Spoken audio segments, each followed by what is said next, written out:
Morning everyone. This morning we are hopefully pulling the automatic transmission out of my Nissan Silvia.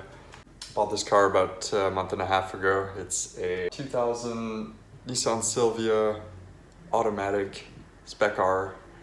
We are throwing a 5-speed in it probably in the next few days, and we'll kind of walk you through the process. So you need a few things for the swap. I had a K24 manual transmission, and what I did was I put a SR20 bell housing on it. So I split the trans, put the SR20 bell housing on it, resealed the trans, put a new throwout bearing on it, and what else do we need here? You'll need the front half of a S14 ABS drive shaft. You'll need the cross member from a manual transmission. You'll need the boots that go inside the car. You'll need obviously a S14 clutch. So I got or S13 or S14, they're all the same. So I got an ACT clutch, S13 clutch with a S14 flywheel, SR flywheel that I had resurfaced, so it's just an OEM flywheel. You'll need flywheel bolts, alignment tool. This is a puller kit to pull the pilot bearing out of the engine. Probably missing a whole bunch of things here, but I'll put a list in the description of all the required items for the swap. So first things first, you want to get the car as high off the ground as you can. So you get some tall jack stands, so you get plenty of room to work under the car. First thing I did was remove the center console. I threw it in the back seat there. There's just a couple of bolts around the outside. You got to remove the center garnish first. It kind of pops out. You can reach in where the boot is normally, pull up, and that center console part will pop out, or the center garnish, and then you'll be able to access the other bolts that surround the center console. After that, there's a few bolts around the shifter assembly. You just remove basically all the bolts that you see, and the linkage that goes to the front as well. You just pop the little pin out, and after that you're able to pull this whole thing out. So pretty simple. Shifter assembly's out. We just have to disconnect all the connections around it. Start taking apart the bell housing bolts. What I found worked well to get to the top bell housing bolts is to jack the back of the transmission, lift it up as high as you can against the tunnel, and then you'll have the best access to the bolts. It's still really hard to get in there, and it's very slow going, but you'll be able to access them without any extensions. So removing these starter bolts, one here and then there's one on top as well. You can access them from down here. So once you undo those, you can just push the starter back. You can just leave it there. You don't have to disconnect it or anything. And then you can do the other bolts on the other side of the bell housing as well. You can access them, the top two from the top of the engine bay with just a regular wrench, 17 mil. And then you could do the bottom ones with a ratcheting wrench or a socket and ratchet like this. And yeah, after that I just disconnected the tranny wiring, so it's all in one loom, goes all the way to the fuse box. I cut one of the ends off because that's what we're going to use for the neutral switch, to trick the car into thinking it's in neutral for it to start. So guys, before you pull the trans, there are hydraulic lines that run all the way back through the subframe, the front subframe, to the transmission. They go to the oil cooler on the radiator. You can just unplug them or cut them, deal with it later, doesn't matter. It will spill ATF all over the place. Once you remove those, you can pull them off from the trans as well. Just make it easier to remove the trans without it dragging, the hydraulic lines dragging in the subframe. So just cut them off at the other end or take the bolts off. So you've removed the bell housing bolts and the drive shaft, the rear cross member, the hydraulic lines, and the wiring harness. Once you've done that, you can pull the transmission backwards a little bit. It'll slide on the shaft. Then don't do like I did. And what I mean is don't leave the torque converter on the engine because you'll have a hard time pulling the transmission out. So what I was doing at first is this was still attached to the flywheel, and it was making it extremely hard to push the transmission back because this had to clear all this extra space. So you got to push it way back, and then the bell housing was touching the tunnel. So what you have to do is leave the torque converter in, and on the back side of the pressure plate or flywheel, there's a little access plate. You got to remove the little plate on the back of the engine. There's two little 10 mil bolts. You pull the plate off, then you have access to these bolts one at a time. Then you need to rotate the flywheel, the pressure plate. To rotate the flywheel or pressure plate, stick a screwdriver between the pressure plate and the torque converter where the bolts are, and you'll be able to twist it from there. Do each one, and then once you have that, there's a lot less clearance issues and you can pull the trans off way easier. So I spent a lot of time wasting my time trying to pull it out with the torque converter in. So definitely remove those back bolts before you remove the trans. It makes your life a lot easier. Access plate I was talking about is right behind the pressure plate here. You can see there's a hole you can see in back. So you just need to go back there and remove that little plate that's right behind. You did have to remove this bracing from under the car with two 17 mils on each side to remove easily this little access plate and have access to the 14 mil bolts on the torque converter. Next, you're going to want to remove the flywheel bolts. I used a 14 millimeter 12-point socket with an impact.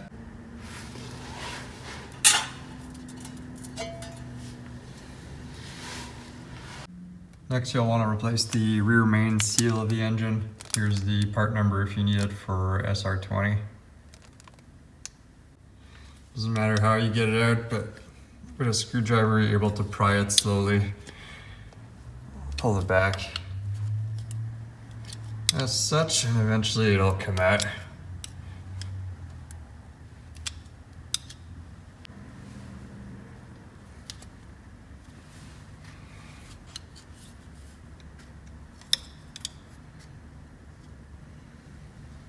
Before putting in the new rear main seal, I'm going to pull the automatic pilot bushing out. You can see there's a little groove right there at the end of my finger. You'll put your pilot puller inside and then connect the slide hammer to it and yank it out.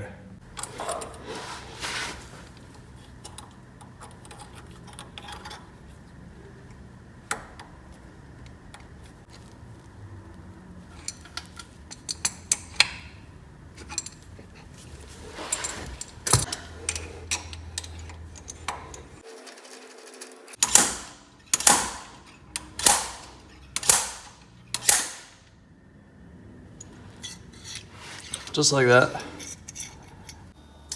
Now you can put your new manual transmission pilot bushing in the freezer for a half hour or something like that, and that'll make it shrink a little bit, making it a little bit easier to put inside your car.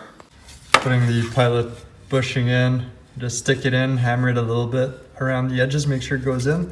Then you could put a piece of wood in front of it and just hammer it on this end over here until it gets in there. Once it passes this little lip here, you can use a socket to push it the rest of the way in.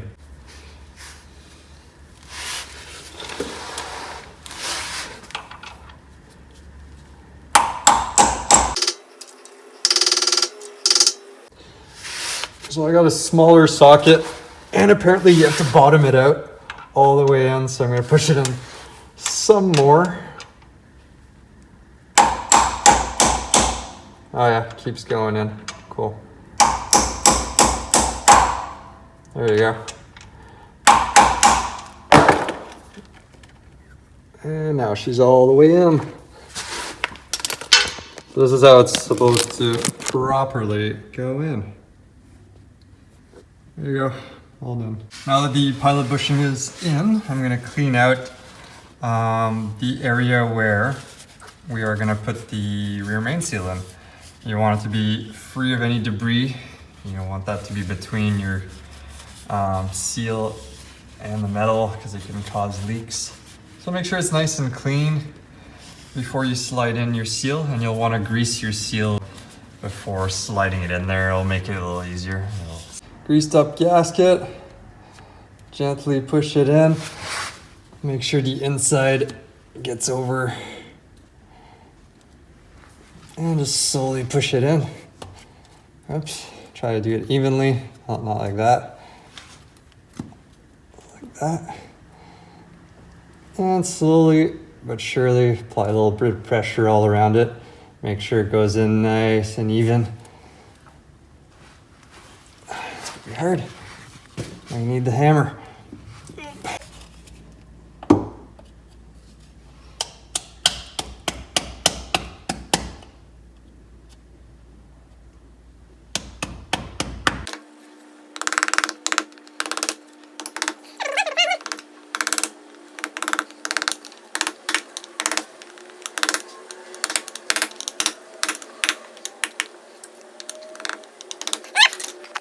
Rear main seal is in flush. If you remove the dust shield, make sure you put it back on before putting your flywheel. Like that. And then you can grab your resurfaced flywheel and chuck it on there.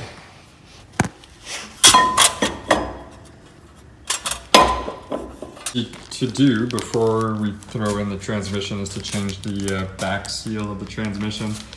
This is the part number for the seal. It works for KA and SR20.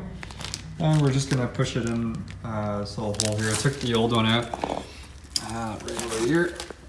And you just pry it out, same as the rear main seal, pretty easy with a screwdriver. And we're just gonna push this one in. Should look like this when you are done.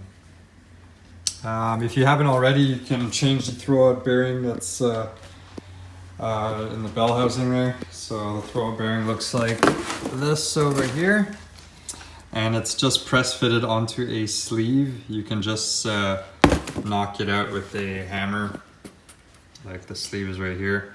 And just knock the sides out. It'll eventually pop off. And then you could press the new one on.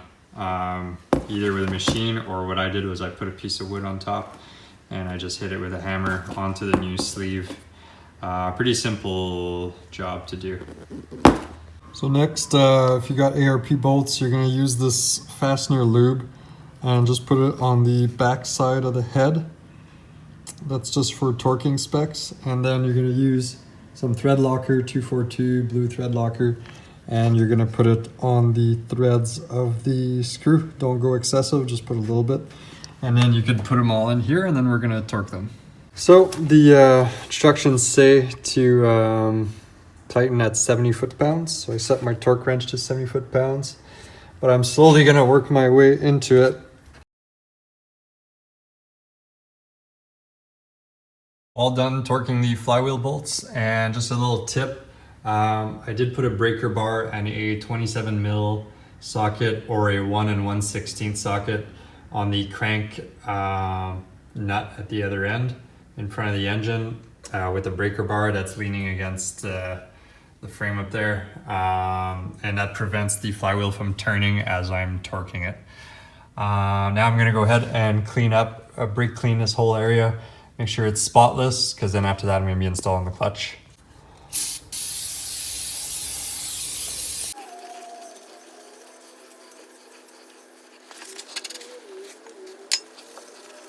We'll put the clutch alignment tool inside the clutch, and then we're gonna go put this on the flywheel.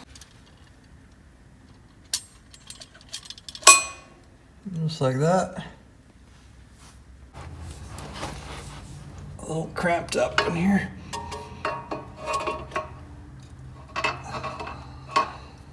Okay, so they only align one way. So if it doesn't align first time, you gotta spin it until you reach the other pins.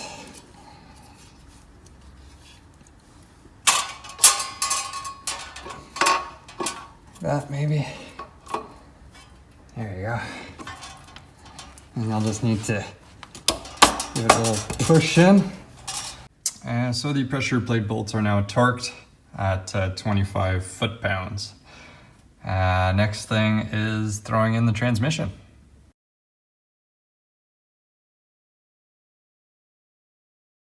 All right, guys, so transmission is in. I'm just putting in the bell housing bolts right now. I'm just kind of snugging them a little bit for now, and then I'll fully tighten them once they're all in. There was a bit of maybe like a 5mm gap, like 1/4 inch gap between the trans and the engine, and I couldn't get it pushed more than that. But after that, just snugging the bolts just brought the trans right up to the engine. When you do put it in, you put the trans in, you could wiggle it side to side until it gets inside the spline. The teats align and it goes in nicely, and then after that you can position it. There's actually a little pin, guide pin on the bottom somewhere here. If you have a look underneath while you're doing it, you could push it on the guide pin once it's in a little bit. And then after that you can start snugging these up and they will sandwich together. And yeah, I just have the jack supporting the back of the transmission right now, and I just put the rear mount on. I'm just gonna bolt it on here shortly. You'll notice this transmission is way smaller, so you can get to all the bell housing bolts much easier this time around.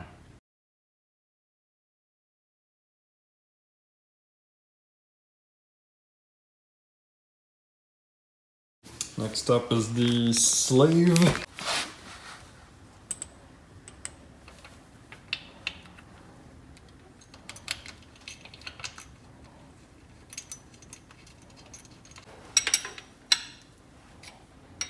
Next up, you'll need to put your clutch pedal in so you can look behind near the steering column. There's a little patch there that you can remove, and it gives you a little template. You can drill out that template with a Dremel, a drill, whatever you like, and then you can install the clutch pedal. A little bit hard to get up in there, but it's doable with a bit of patience. As you can see, I just cut my brake pedal and then put a regular boot on it. And then a clutch pedal. I got a S15 clutch pedal. S14 works as well. So I installed the clutch master as well as the clutch line that works its way down. And I'm going to connect it to the slave momentarily here. So there's my line up here. Right there. It comes. And that's going to connect to the slave just over here. And there you have it, connected now. And I just ran it through the factory little space that it had for the original clutch line. Once you're done with that, you can go ahead and bleed the clutch. You can now go back to your automatic transmission and grab the wiring harness, remove the loom from the wiring harness, and it'll be split up into a couple little harnesses there.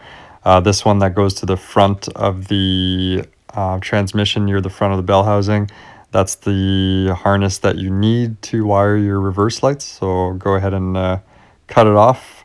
That's the connector you'll be using right here, so just cut it at the base where it meets the transmission basically. Now for the car to start, you'll have to jump the neutral switch here. I'm gonna put some tape around this after, but anyway, and then for the reverse lights, the third connector down, so this one here, that's the one you took off the automatic transmission. And basically the this wire over here, the one in the middle on the left side, and the bottom right one, the black one, which you see over here, so it's the bottom one of that connector on the right. Those two are for your reverse lights. So again, looking at the connector here, on the left side is the second to last, or the one above the bottom one, the bottom right one on the right side. And those two you'll connect under your car on your transmission to this sensor over here.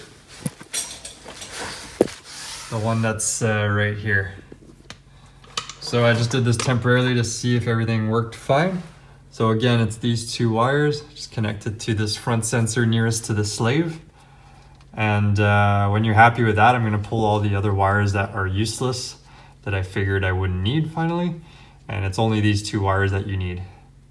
I did confirm that it works. I put the battery on, put the car in a reverse, and the lights do come on in the back. So that works. Next, you can put in your drive shaft. I did have a drive shaft made. This is a one piece because the S14 one does not connect to the center drive shaft like I thought it would. The flange size is different. So I ended up getting a one piece made. So S15 Spec-R flanges are bigger than S15 Spec S. So S14 front half would probably fit with a Spec S, but does not fit with Spec-R due to the bigger flanges, like the back one. So the back S14 one is the same as this one, but the center one on S15 Spec-R is just as big as this one, but the S14 one's smaller in the middle. So they did not line up. So if you have a Spec-R and you're converting it to manual, you'll probably have to get a custom drive shaft made. Side note, I did disconnect the ECU for the automatic transmission, so you don't need that. This was under where the clutch pedal is. You do not need it anymore. You can put your shifter in after you fill it with 2.5 liters or 2.5 quarts of oil. And then you can reinstall your center console and plug everything back in. I used MT90, Redline MT90 in my car. You're not supposed to use GL5, so make sure it's GL4 only, whatever you put in your transmission.